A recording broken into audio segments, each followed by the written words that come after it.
How can you practice your karate at home? You know, it's no secret that getting to the dojo one time a week is not really going to get you to where you want to be if you want to become a black belt or you want to become good at karate or you want to become a champion in karate. Okay. And I know this time of year we've got like Christmas break coming up, and some of you are going to have some time off the dojo. And if you're not watching this, if you're watching this video at a different time of the year, it's still relevant either way. So I'm going to give you a few ideas about how you can practice your karate when you're not at the dojo, and your progress is going to accelerate rapidly as a result. Now, this obviously applies to all grades and all levels of experience. We can all practice our stuff away from the dojo. And the more you do of something, the better you're going to get, as you already know. So the first way of practicing your karate at home is to take your kata, break it into small sections, even one single technique, and work on repeating that and improving it. I'm sure you've had feedback in the dojo, or you've had feedback elsewhere. You've looked on videos and you've seen how the kata is done. Work on the bits you need to work on, because of course we can't probably fit in a whole kata if it's in your house and you've got maybe limited space. But you can certainly break down one movement. If you're in your bedroom, you've got a bit of space by the side of your bed, or in the kitchen, in between, you have some space there. I'm sure you'll have a little bit of space to work on one single technique.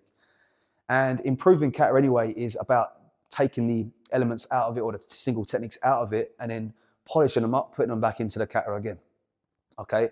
I would never really advise to practice full katas all the time as your kata practice anyway, because you're basically just running through the motions, probably ingraining your poor technique or your mistakes into the kata anyway. So take little bits out of it, improve little bits there, work on certain things you might need to work on, and then maybe take another bit. When you get to the dojo and you've got space to do the full kata, then hopefully those areas you worked on are going to be improved.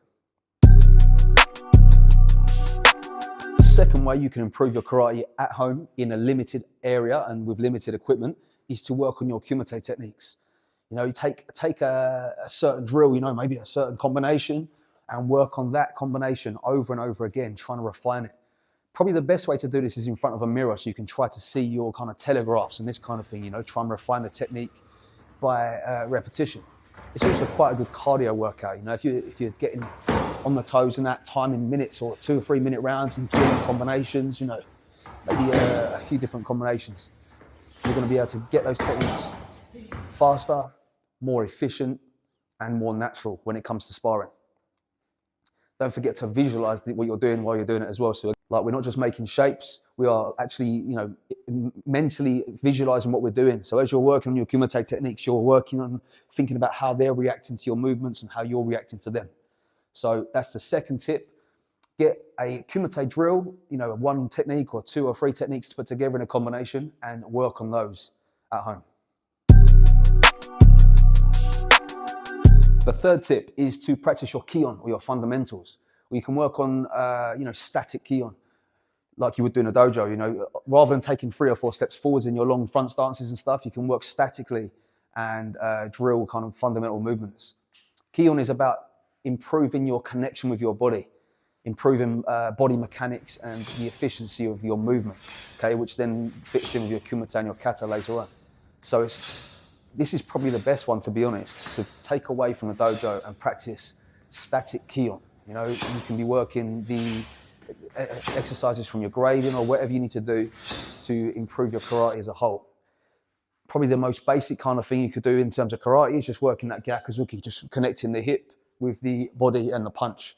Yeah, just working on the spot. It takes very little space, and you can do plenty of work with that and make a lot of progress in, again, at home with no space. If you made it this far in the video and you're enjoying it, please consider subscribing to the channel for more like this. Similar to the previous one, you can work on stances and the transitions between stances. The stance is basically how we are standing, and the transitions, what I mean by that is kind of shifting weight forward and back and into the center, between Kibadachi and Zenkutsudachi and different stances. Really focusing on shifting that center of mass. Okay, improving your stances is going to improve your karate as a whole as well, because we all know that it comes from the ground upwards, from the lower body. So again, it's something you can practice really nice and easy at home. If you've got just a space like maybe 1 or 2 meters of kind of straight space here, we can just work on transitioning into that Zenkutsudachi and backwards. It doesn't take any space at all really, and you can get a lot of work done with that. Another one that I'm sure your sensei or your instructor always tells you to do is your stretching. You know, make sure you're keeping up your stretching, your flexibility and mobility work at home.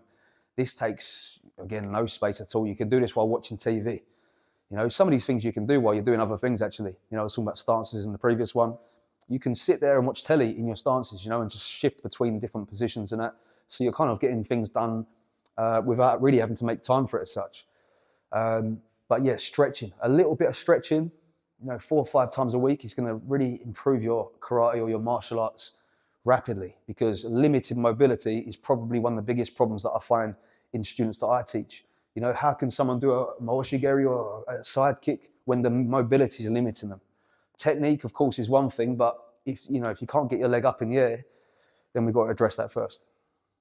So a quick mention again to my partnership with Art Martial Clothing, a martial arts inspired lifestyle brand. They've got some really nice martial arts designs on clothes, t-shirts, hoodies, jogging bottoms, shorts, even backpacks and hats as well. I'm wearing this t-shirt right now. Really nice stuff. So good for training, good just for casual wear as well. I'll put a link in the video description. If you want to get a discount, you can put in a code CLUB20 to get 20% off your first order. So I'll put all that information down the bottom. Go and check out their stuff. The final one is to do some kind of strength training, strength and conditioning type work. I know you've probably not got a gym at home or even any equipment at home, but you can do body weight type stuff. I'm probably going to put together a body weight session actually for people to do at home. So if you're interested in that, let me know in the comments. But you know, just chucking some press ups together and sit ups and this kind of stuff and squats, lunges, all these kind of things, just to try and improve the condition and the strength of your body is going to really improve your karate and make it easier for you in the long run. It's also good for injury prevention. You know, stronger body is going to be more resilient to injury and taking kind of, you know, damage and resisting kind of damage as well. Okay, so if there's any that you can add to that or things that you do at home as well, there's many things that you can do at home to practice your karate and to improve it. So you can drop them in the comments below. If you haven't done already, please subscribe to the channel. We're getting close to 100,000 subscribers, so that'll be a really nice milestone to reach. And again, drop us a comment, give us a subscribe, and I'll see you in the next video.